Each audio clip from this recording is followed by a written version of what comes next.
Assalamualaikum warahmatullahi wabarakatuh.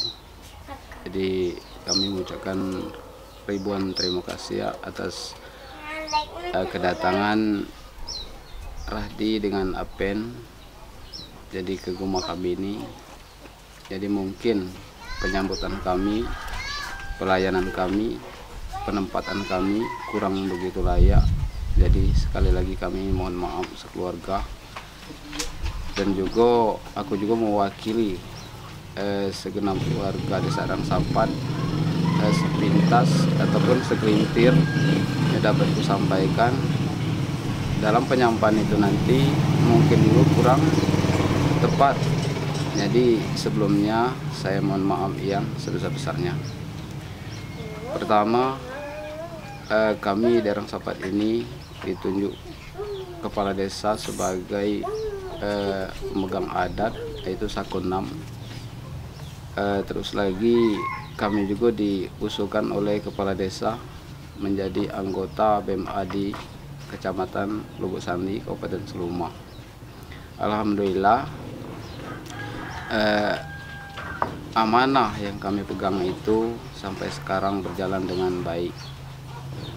Itu juga syukur alhamdulillah atas bantuan dan kerjasama perangkat desa dan masyarakat warga Desa Rangsapat sekalian. Di sini pertama kami sampaikan tentang adat istiadat yang ataupun kegiatan adat mulai dari tahun 1813 itulah desa gitulah terbentuk adat. Alhamdulillah sampai sekarang adat itu dapat kami lestarikan bersama dengan dukungan pemerintahan desa dan masyarakat Rangsapat sekalian. Jadi dalam setiap 1 tahun kami mengadakan itu kenuri Tenggalaman, ibarat bakso keren model sekarang itu ulang tahun desa. Setiap ulang tahun desa itu bulan 1 itu diadakan ini tadi ulang tahun desa. Jadi di sini warga Rangsapat 6 jungku, dalam artian Sakunam 6 itu megang 1 jungku. Jadi 6 orang itu jadi 6 jungku.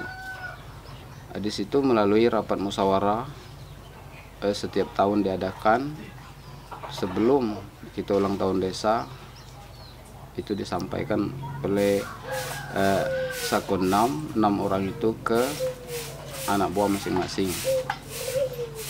Jadi di situ masyarakat Desa Rangsapat sudah sangat mengerti tentang ulang tahun desa.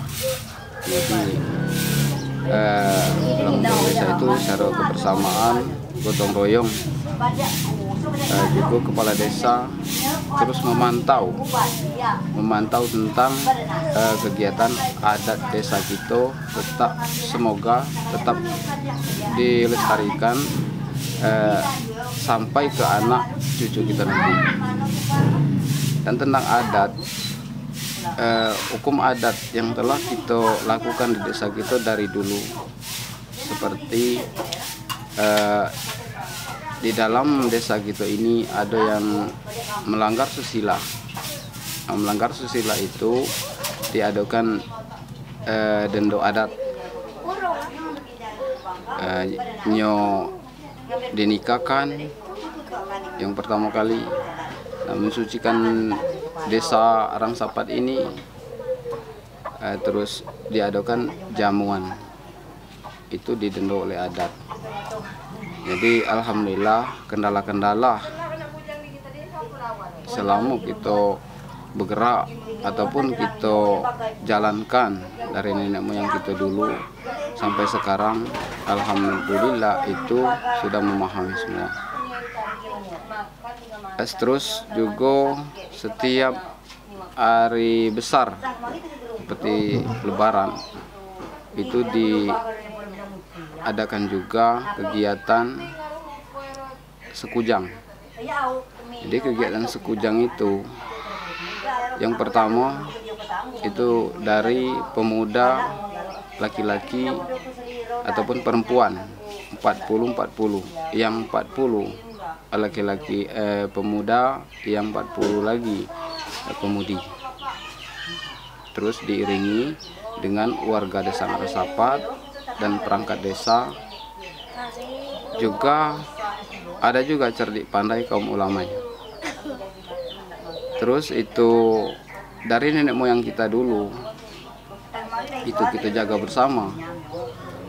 Memang itu terbentuk dari asalnya pertama kali itu dari Rajo Itam.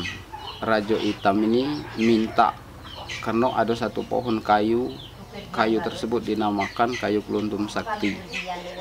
Tempat dia tumbuh di pintu lawang Mekah. Jadi kayu pohon itu jadi pengaruh di warga lah, di warga. Kayu itu menjadikan kalau bakso kita sehari-hari membuat warga itu sakit. Jadi Rajo Itam inilah jadi yang ngatur di desa itu. Mungkin dia ada petunjuk lain, jadi bisa kita sampaikan bahwa Rajo Itam itulah puyang kita yang dulu. Jadi dia datang dengan pergi ke kayu Keluntum Sakti itu.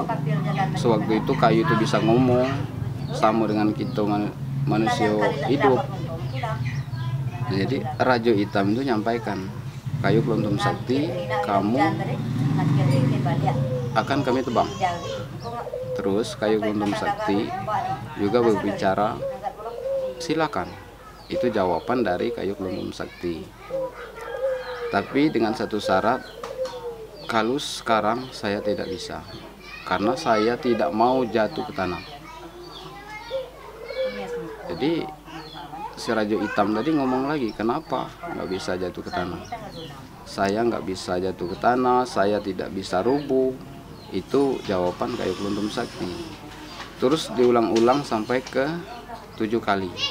Ke-7 kalinya Rajo Itam itu langsung responnya nyambung dengan kayu Keluntum Sakti tadi, diakui.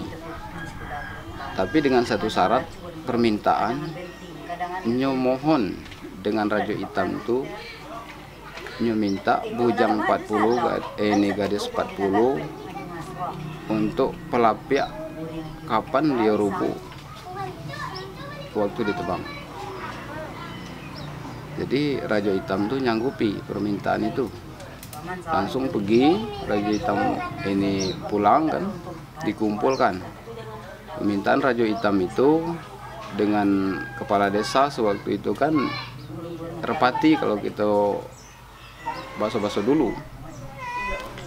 Jadi kepala adat, tokoh agama dikumpul. Jadi Rajo Itam ini mata pesan dari kayu Keluntum Sakti tadi. Jadi oleh Pak Kadesnya menyanggupi permintaan itu, warganya sangat setuju juga karena kayu Keluntum Sakti itu berpengaruh besar di warga itu. Jadi dipanggil pemuda-pemudi 40 yang perempuan, 40 yang laki-laki tadi.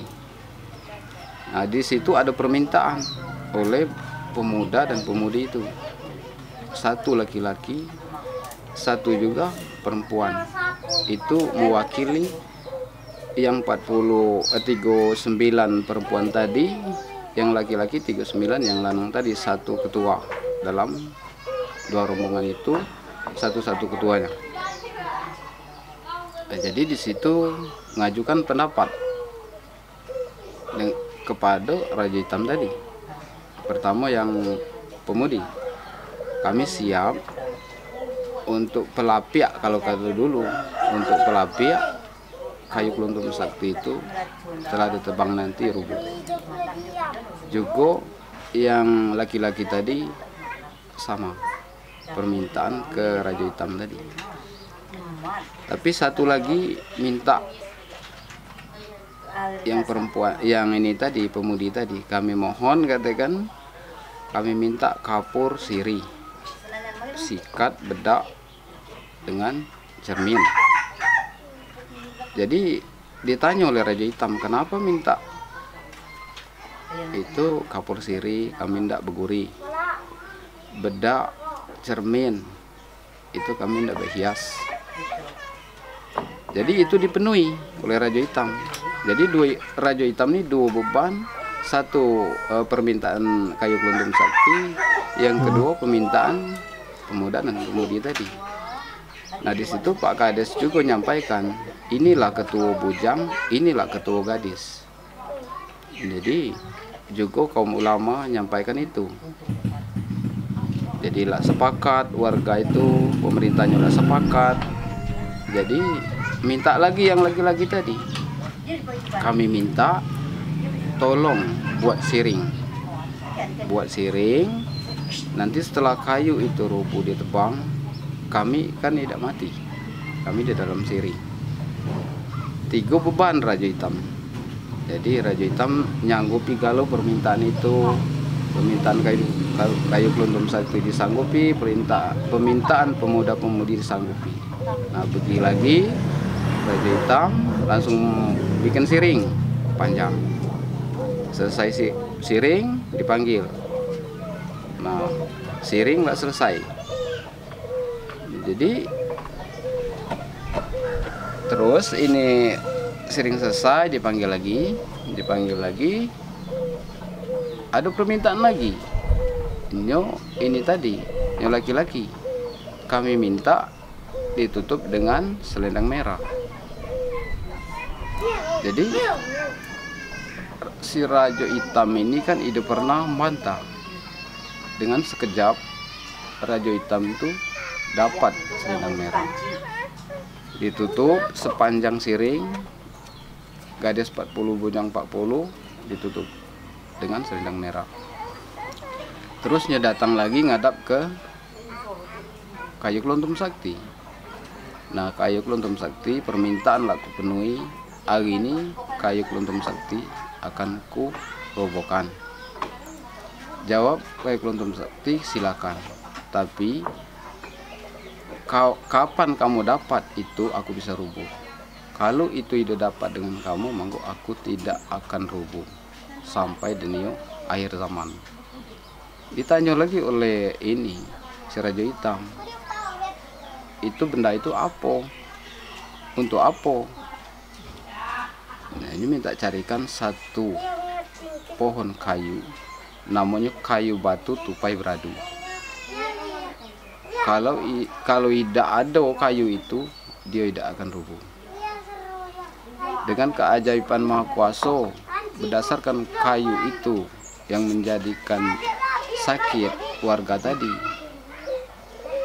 jadi dapat juga. Langsung nebang. Ditebang oleh Raja Hitam 3 hari 3 malam. Nah pas ke 3 hari itu siang sekitar jam 9 pagi-pagi rubuh kayu keluntum sakti. Rubuh kayu keluntum sakti, selamatlah gadis 40 bujang 40 tadi. Terus di situ ada lagi permintaan. Jadi permintaan lagi nak minta layang-layang kunci. Disitulah mulai terbentuk adat istiadat tadi. Jadi layang kunci itu setelah kita analisa lebih jauh lagi, lah kita jadikan dibudayakan adat tadi. Terus layang-layang kunci itulah kalau calon pengantin laki-laki dari desa lain ke desa kita mau akad nikah hari itu, dia harus pakai selendang merah sama layang-layang kunci. Kalau itu tidak dipakai oleh bakalan calon pengantin, maka didenda oleh adat. Dendonya sebesar punjung nasi kunyit 1, uang 12 liar. Itu dendo kesepakatan adat. Jadi sampai kegiatan-kegiatan lain, jadi di situ juga kepala desa juga lah diperdeskan yang dilarang oleh adat. Pertama itu laki-laki sama perempuan muda-mudi itu dilarang di desa Arang Sapat ini. Memang tidak dibenarkan tempat yang gelap-gelap. Yang kedua, kalau laki-laki tandang sama perempuan itu ada batasan waktu jam. Dari kalau jam 12 itu ditegur oleh warga, siapapun wajib menegur. Jam 12 itu bisa terjadi penangkapan. Jadi terus ke atas sama dengan hukuman jam 12 tadi. Itu dibatak ke Sako 6. Jadi di Sako 6 itu disampaikan tentang hukum adat desa. Oleh Pak Imam juga dipanggil menerangkan bahwa betul-betul adat desa kita berlaku dengan baik. Di situ juga kepala desa juga menyampaikan bahwa adat ini kamu lakukan ini sudah kami perdeskan. Jadi dihukum lagi oleh kepala desa. Alhamdulillah di desa kita belum ada terjadi hal yang sedemikian. Juga Arang Sapat ini sepengetahuan saya tidak ada masalah. Masyarakatnya damai, penghidupan seimbang lah. Jadi sehari-hari juga kami juga sering kompromi, Sako 6, juga perangkat desa, perangkat masjid, kaum ulama itu saling tegur, saling nyampai kesaranan. Jadi anak-anak muda ini terus bergerak ke depan bahwa hukum adat inilah yang mengekang beliau supaya ada batasan jam dan waktu tadi yang dilarang. Juga undang-undang buah-buahan. Undang-undang buah-buahan ini terdiri dari tahun 87. Kalau dulu-dulu memang ada tapi hukumnya belum ada. Sekadar kalau nenek yang kita dulu melarang. Dalam artian adat itu memang ada tapi penerapannya belum. Alhamdulillah karena kebersamaan pemerintah desa, cerdik, juga pemuda-pemudi, anak-anak desa Arang Sapat ini tak pernah muncul di tengah pemerintahan, baik itu sipil maupun itu katakanlah tingkatan-tingkatan yang lebih lagi. Jadi alhamdulillah beliau-beliau itu datang ke desa kita ini telah memberi pencerahan kepada warga desa Arang Sapat, khususnya hasil-hasil beliau menuntut ilmu. Jadi tak pernah disampaikan ke desa Arang Sapat ini. Alhamdulillah kami juga mengasuhkan bahwa kemajuan pendidikan menurut kami sangat pesat. Juga di sini ada warga kita namakan Rahdi. Alhamdulillah Rahdi sudah sampai detik ini banyak temuan ataupun saranan untuk desa Arang Sapat ini, bahwa Rahdi lah yang telah muncul untuk desa Arang Sapat mewakili Kabupaten Seluma dan Kecamatan Lubuk Sandi. Jadi adapun mungkin di selama-lama kita kehidupan di desa Arangsapat ini mungkin Rahdila banyak mengetahui yang lebih dalam. Jadi kami juga sebagai pemegang adat, kami mohon petunjuk dan saranan, dan seterusnya mohon bimbingan kepada pemuda-pemudi desa Arangsapat ini untuk kedepankan pertama kali tentang adat, dan juga di segi berpikir untuk kedewasaan. Jadi mungkin itu saja yang dapat kami sampaikan. Lebih dan kurang saya mohon maaf. Saya akhiri, wabillahi taufik.